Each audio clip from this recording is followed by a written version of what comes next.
নমস্কার, আমি সুমন্ত। চোখ রাখবো এই মুহূর্তে গুরুত্বপূর্ণ খবরগুলোর দিকে। শুরুতে দিল্লি বিধানসভার দিকে নজর রাখতে হচ্ছে, কারণ দিল্লি বিধানসভা ইতিমধ্যেই ক্যাগ রিপোর্ট পেশ করাকে কেন্দ্র করে ধুন্ধুমার হয়েছে দিল্লি বিধানসভা। আরো একবার জানাবো, ক্যাগ রিপোর্ট পেশকে কেন্দ্র করে ধুন্ধুমার দিল্লি বিধানসভা। সাসপেন্ড করা হয়েছে আপের 12 জন বিধায়ককে। এবং আপনাদের জানিয়ে রাখবো যে আম্বেদকর এবং ভগৎ সিং এর ছবি সরানো বিতর্কে হট্টগোল বিধানসভায় করেছেন আপ বিধায়করা। গোটা বিষয়টি নিয়ে কথা বলবো। টেলিফোন লাইনে রয়েছেন আমাদের সিনিয়র এক্সিকিউটিভ এডিটর বিদিন সরকার। বিদিন, যেটা জানতে চাইবো যে এই যে ক্যাগ রিপোর্ট এতদিন আপ সরকার অরবিন্দ কেজরিওয়াল সামনে আনেনি, যেটা বিজেপির অভিযোগ ছিল, আজকে যখন বিজেপি সেটা পেশ করতে গেল, সেটাকে ধামাচাপা দেওয়ার জন্যই কি আম্বেদকর এবং ভগৎ সিং এর ছবি সরানো বিতর্কটাকে সামনে আরো একবার আনলো আপ বিধায়করা? একদমই তাই।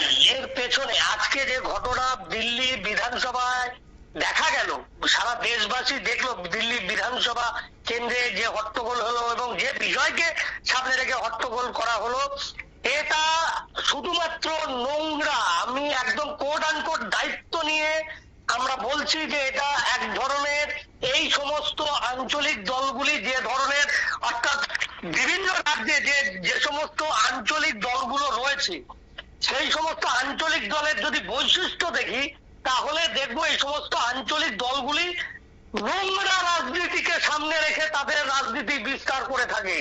এবং আজকে যেটা অতসীর নেতৃত্বে কেজরিওয়ালের দল আম আদমি পার্টি দিল্লি বিধানসভায় করলো, বাবা সাহেব ভীমরাও আম্বেদকর এবং সশস্ত্র আন্দোলনে বিশ্বাসী বিপ্লবী ভগৎ সিং এর ছবিকে সামনে রেখে, আসলে এই দুটি মানুষ, অর্থাৎ বাবা সাহেব ভীমরাও আম্বেদকর এবং ভগৎ সিং, সারা দেশবাসীর হেন কোনো তুমি ভারতীয় যিনি নিজেকে খাঁটি ভারতীয় বলে মনে করেন, হেন কোনো ভারতীয় পাবে না যে যারা এই দুটি মানুষকে, যাদের প্রতি আবেগ নেই বা যারা এই দুটি মানুষকে মাথায় করে রাখে না সম্মানের সঙ্গে।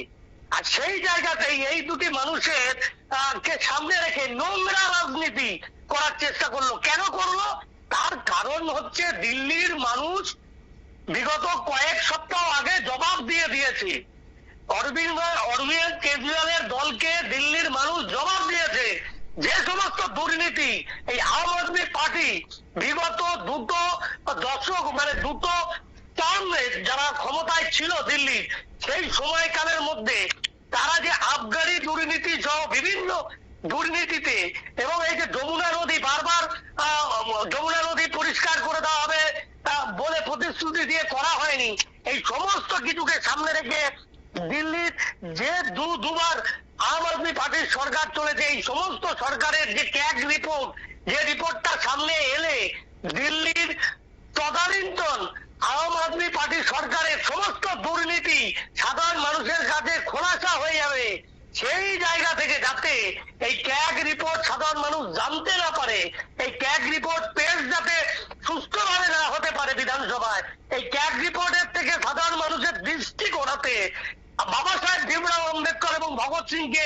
ব্যবহার করেছে, আমি বলছি ব্যবহার করার চেষ্টা করেছে এই আম আদমি পার্টির মতো নিষ্কৃষ্ট মানের একটি রাজনৈতিক দল, যারা দুটো দশক ধরে যারা দিল্লিতে শাসন ক্ষমতায় ছিল, শুধুমাত্র ছিল না, তারা বিভিন্ন দুর্নীতির সাথে যুক্ত ছিল এবং যার মানে রেজাল্ট বলতে পারো বিগত বিধানসভা নির্বাচনে দিল্লির মানুষ দেখিয়ে দিয়েছে। সেই জায়গায় দাঁড়িয়ে দিল্লির মানুষ জানতে চায় যে এই যে ক্যাগ যে রিপোর্ট অনেক আগেই দিয়েছিল, যেটা কেজরিওয়াল সরকার প্রকাশ্যে আনেনি, সেই রিপোর্টে কি উল্লেখ রয়েছে সেইটা সাধারণ মানুষের জানার অধিকার আছে। তার কারণ সাধারণ মানুষের করের টাকাতেই, প্রত্যক্ষ এবং পরোক্ষ করের টাকাতেই দেশ বা রাজ্য চলে, এবং রাজ্য বা দেশের মন্ত্রীরা যে ভাতা পান, সাধারণ পুলিশ কর্মীরা যে মাইনে পান, সরকারি কর্মচারীরা যে মাইনে পান, বা দেশের যে উন্নয়ন হয় বা উন্নয়নমূলক কাজকর্ম করা হয়, তা সাধারণ মানুষের প্রত্যক্ষ এবং পরোক্ষ করের টাকাতেই। সেই কারণে সাধারণ মানুষের 100% অধিকার আছে এই ক্যাগ রিপোর্ট জানার, এবং সেটার থেকে দৃষ্টি ঘোরাতেই। আচ্ছা তুমি বলো তো, ভারতের সংবিধানে, আমি ধরো আমাদের যারা দর্শক রয়েছে তাদের জানার জন্য বলছি, সেটা হচ্ছে যে ভারতীয় সংবিধানে না খুব পরিষ্কার করে, ভারতীয় সংবিধান সব থেকে বড়, পৃথিবীর সব থেকে বৃহৎ লিখিত সংবিধান, এত বড় এত বৃহৎ লিখিত সংবিধান সারা পৃথিবীতে কোনো দেশে নেই, কোনো দেশে নেই। সেই সংবিধানে প্রতিটি জিনিস বর্ণিত করা আছে। সরকারি অফিস বাড়ির রং কি হবে সেটা পর্যন্ত নির্দিষ্ট করা আছে সংবিধানে। সংবিধানে এটাও নির্দিষ্ট করা আছে যে সরকারি অফিসে, সরকারি আদালতে, বিচার ব্যবস্থার ক্ষেত্রে, পুলিশ স্টেশনে একজন আধিকারিকের চেয়ারের পেছনে মাথার উপরে কার কার ছবি লাগানো যেতে পারে এটা নির্দিষ্ট করা আছে। এবং সেখানে কোথাও বাবা সাহেব ভীমরাও আম্বেদকর, কোথাও নেতাজি সুভাষচন্দ্র বসু, কোথাও বিপ্লবী ক্ষুদিরাম দাস, কোথাও বিপ্লবী বিনায়ক বাদল দীনেশ, কোথাও বিপ্লবী ভগৎ সিং এর নাম উল্লেখ নেই। হতে পারে তারা আমাদের কাছে বিপ্লবী, তারা আমাদের কাছে পূজনীয় ব্যক্তি, তাদের আমরা মাথায় করে রেখেছি, কিন্তু ভারতীয় সংবিধানে স্পষ্টত বলা আছে ভারতের বর্তমান প্রধানমন্ত্রী, ভারতের বর্তমান রাষ্ট্রপতি এবং ভারতের রাষ্ট্রপিতার ছবি রাখতে হবে। সেখানে আমরা যদি দেখি, দেখবো এই সমস্ত আঞ্চলিক দল বদলানো শুরু করেছে, বিভিন্ন রাজ্যে রাজ্যে নিজেদের ইচ্ছে মতো নিজেদের ছবি রাখছে তারা। সেখানে এখানে বাবা সাহেব এবং ভগৎ সিং এর ছবি ব্যবহার করে নোংরা রাজনীতি করার চেষ্টা করেছে এই আম আদমি পার্টি। বেশ, তাহলে এই যে আজকে নোংরা রাজনীতির কথা তুমি বলছো আম আদমি পার্টির, তাহলে সেক্ষেত্রে বা এই যে ক্যাগ রিপোর্ট পেশ করা, সেক্ষেত্রে আদৌ কি সেটা সম্ভব হয়েছে? আগামী দিন কি হবে? সুমন্ত, কেউ ছাড়া পাবে না। ক্যাগ রিপোর্ট আজকেই পেশ হতে চলেছে, আর হয়তো কিছুক্ষণের মধ্যেই দিল্লি বিধানসভায় ক্যাগ রিপোর্ট পেশ হবে।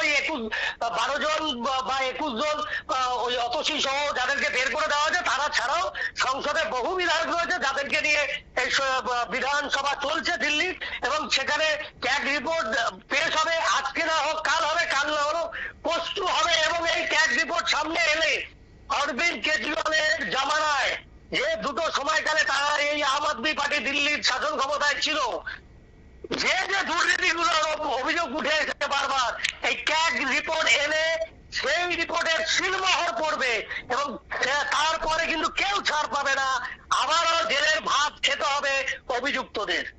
বেশ, ধন্যবাদ বিতিন তোমাকে। বিতিন সরকার, আমাদের সিনিয়র এক্সিকিউটিভ এডিটর, এতক্ষণ তিনি টেলিফোন লাইনে ছিলেন। আম্বেদকর এবং শহীদ ভগৎ সিং এর ছবি সরানো বিতর্কে ধুন্ধুমার অবস্থা দিল্লি বিধানসভায়। ক্যাগ রিপোর্ট পেশ করার আগেই কিন্তু হইহট্টগোল শুরু করে দেন আপ বিধায়করা, এবং আজকে দিল্লি বিধানসভায় যে ছবি ফুটে উঠল, মনে করা হচ্ছে এই যে 3 দিনের বিশেষ অধিবেশন, সেই অধিবেশনে কিন্তু কোনোভাবেই আপ বিধায়করা চাইবেন না যে ক্যাগ রিপোর্ট পেশ হোক, এবং যে ক্যাগ রিপোর্ট পেশ করাকে আটকানোকে কেন্দ্র করেই কিন্তু আজ এত অশান্তি।